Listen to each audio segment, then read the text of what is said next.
your girl TC with another SADG Arcade Adventure.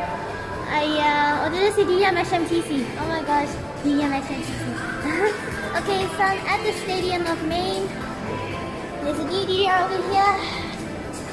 Alright, let's find it.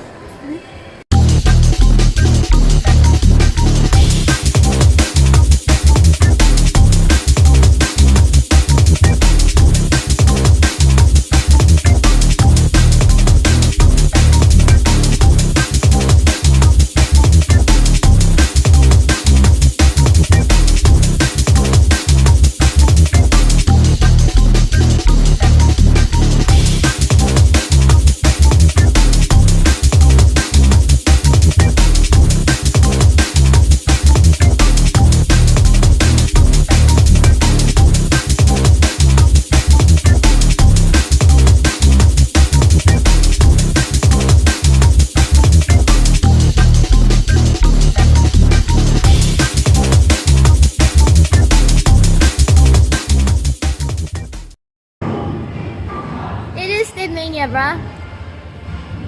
This cabinet is running on the Mania 3.5. Or is it 3.1? What type of Mania are you running on? Let's play on the cabinet and see what specifications I can give to you. Let's go. I honestly wish that I could give this episode a nazo, but hey. It's not really worth it to consider training at the arcade called Let's Entertain You at Stadium on Maine. Well, hear me out on the various reasons on why you should consider training at better Cape Townian arcades like N1 City Mall does have a really good quality DDR Extreme cabinet than training at arcades such as Stadium on Maine, and you'll hear more other arcades that aren't really good to train over there, with also the usual specifications that are going to be highlighted within this episode for this cabinet, like the cost for a full gameplay, overall cabinet conditions, pad quality and maintenance, and etc. First off, you are required to pay an arcade entry fee of 20 Rand to access this arcade's premises and do whatever you'd like to, whether it's bowling, dance games, car racing, and etc. You'll be given a wristband once you have successfully proceeded your entry payment. That's honestly a huge red flag for budgeting goals to have a financially manageable dance gaming arcade training lifestyle, especially that this is a Stepmania based cabinet. So personally, I'd rather train with my home dance pads, with my personal Stepmania setup, especially with the freedom on however I would like to customize my own Stepmania. I am not saying that training on a Stepmania based cabinet is not awesome. It's actually a privilege to have that if that was actually your own private cabinet. However, hear me out on myself sharing all the information on my observation about this arcade and you'll get where I'm coming from. Secondly, at times, the game actually, and not the token inserts, won't register your inserted tokens, in which can make you prone to losing your credits.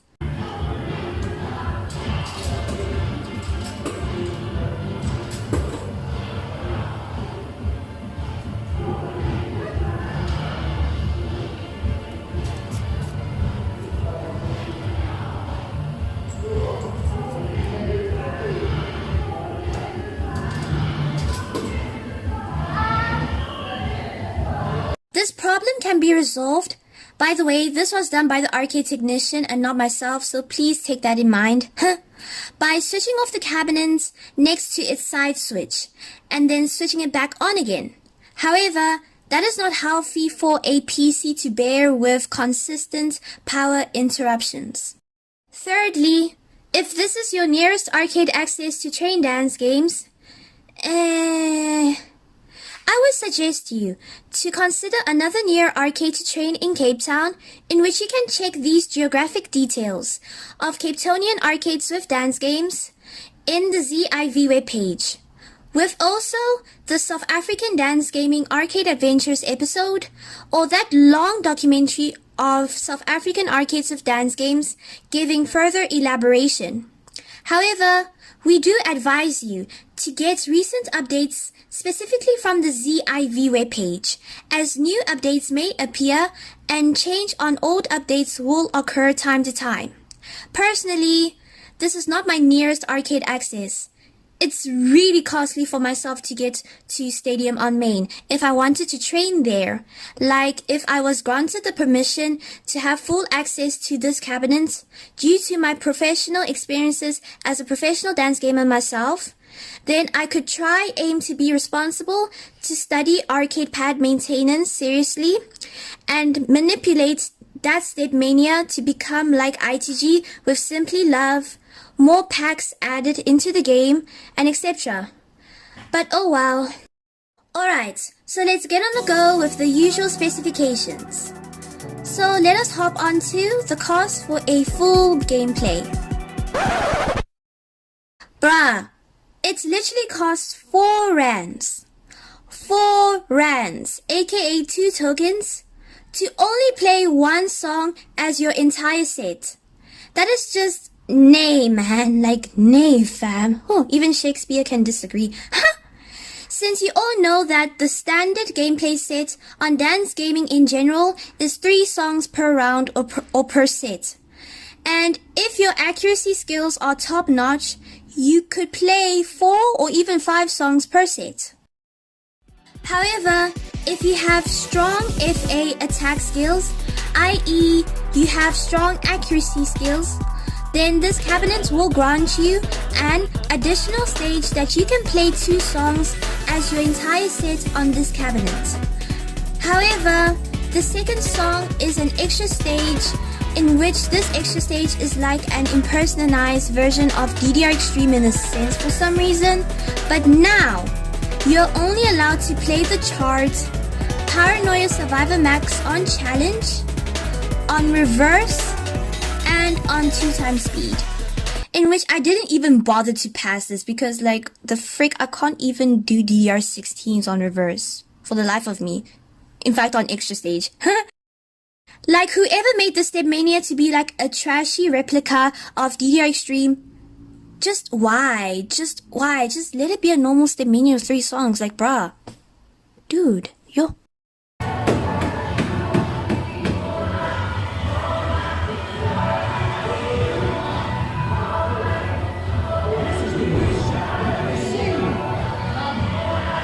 Not really good at Stepmania timing.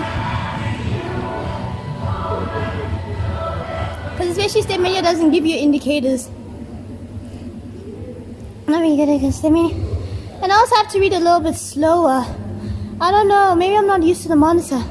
The monitor is really small for me to read fast mute mode. For some freaking reason. Yeah.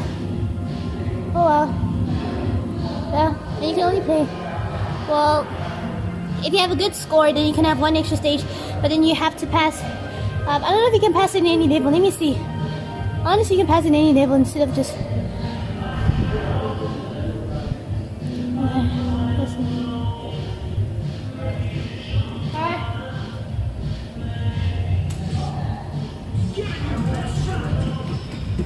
Oh my god, you can't even move levels.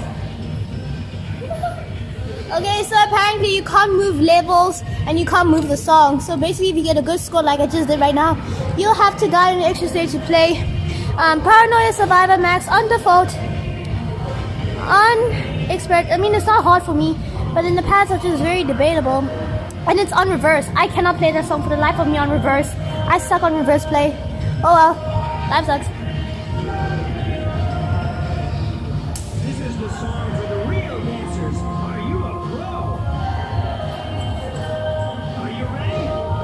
Show me your performance.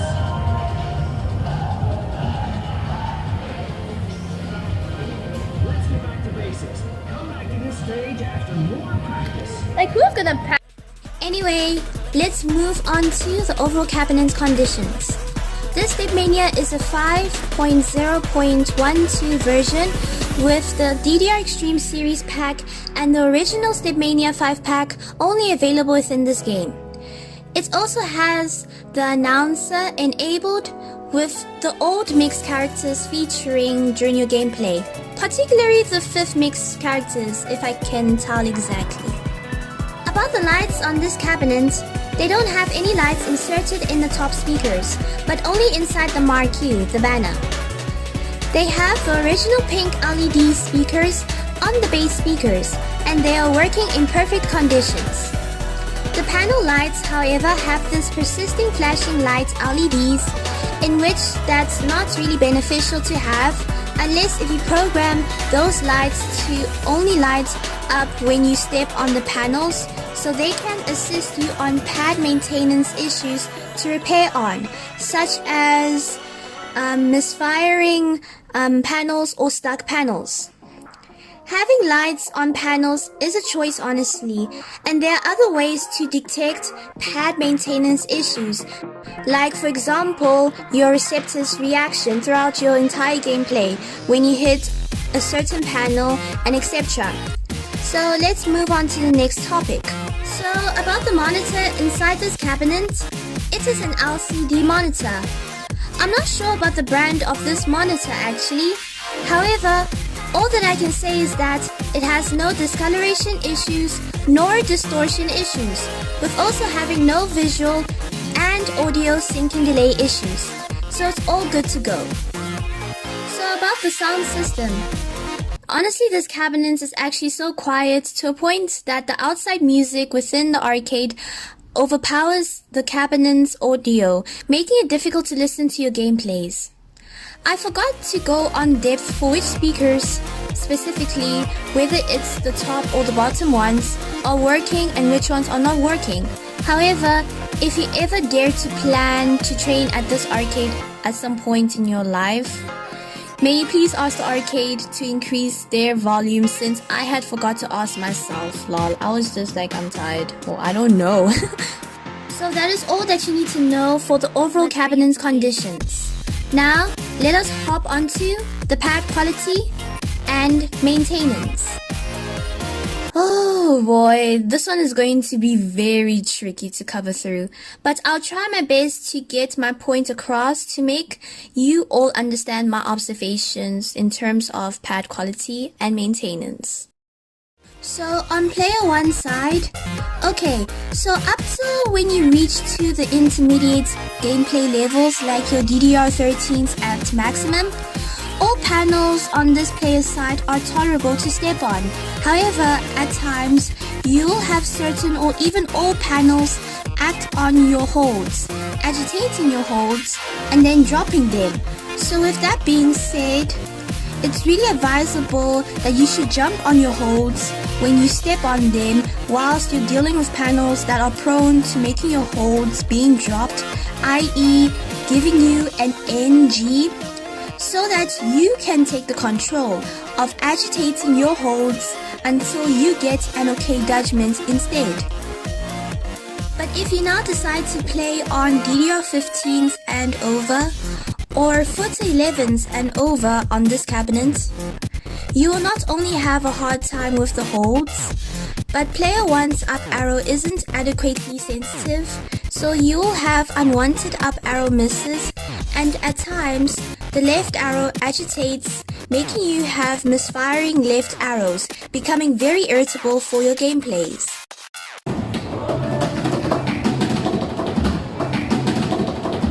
Sometimes you feel like that you want to start a war, like a literal fight with all of these panels, like extra blood war hardcore, let's go.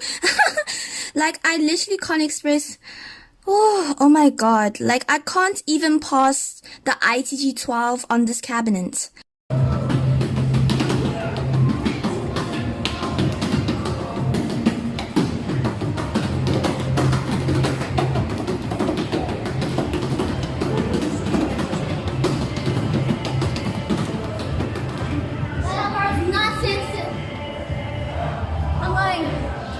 Since its pads just doesn't feel like it's appropriately modded for advanced gameplays, whilst for easy and intermediate gameplays, this pad is tolerable.